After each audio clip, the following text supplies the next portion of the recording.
Pakistani cricket team unpredictable ಅಂತ ತುಂಬಾ ಜನ ಹೇಳ್ತಾರೆ. ನಾನು ಹೇಳಿದೀನಿ, ನೋಡಿದೀನಿ. ಬಟ್ ಈ ರೇಂಜಿಗೆ ಅನ್ಪ್ರೆಡಿಕ್ಟಬಲ್ ಆಗ್ತಾರೆ ಅಂತ ಯಾರೂ ತಿಳ್ಕೊಂಡಿರ್ಲಿಲ್ಲ. USA ವಿರುದ್ಧ ಸೋಲ್ತಾರೆ. ಆಲ್ರೆಡಿ T20 ವಿಶ್ವಕಪ್ ಒಂದು ಬಾರಿ ಆಗಿರೋ ಪಾಕಿಸ್ತಾನ್. ಕ್ಯಾಪ್ಟನ್ಸಿಯೇ ಟ್ರಬಲ್ ಫಸ್ಟ್ ಆಫ್ ಆಲ್ ಅಲ್ಲಿ. ಯಾಕಂದ್ರೆ ಬಾಬರ್ ಅಜಮ್ಗೆ ಸ್ಟೆಪ್ ಡೌನ್ ಮಾಡಿಸಿದ್ರು, ಅಫ್ರೀದಿನ ಮಾಡಿದ್ರು, ಮತ್ತೆ ವಾಪಸ್ ಈಗ ಬಾಬರ್ ಅಜಮ್ ಕ್ಯಾಪ್ಟನ್.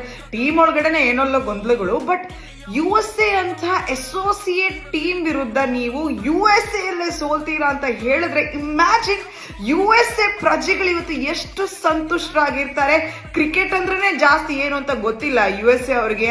ಅಂತ ಒಂದು ಕಂಟ್ರಿನಲ್ಲಿ ನೀವು ಸೋಲ್ತೀರಾ ಅಂತ ಹೇಳಿದ್ರೆ ಇನ್ ಮುಂದೆ USA ಅವ್ರು ನನ್ಗನ್ಸುತ್ತೆ ಕ್ರಿಕೆಟ್ ಜಾಸ್ತಿ ನೋಡ್ತಾರ ಅಂತ. Thanks to Pakistan.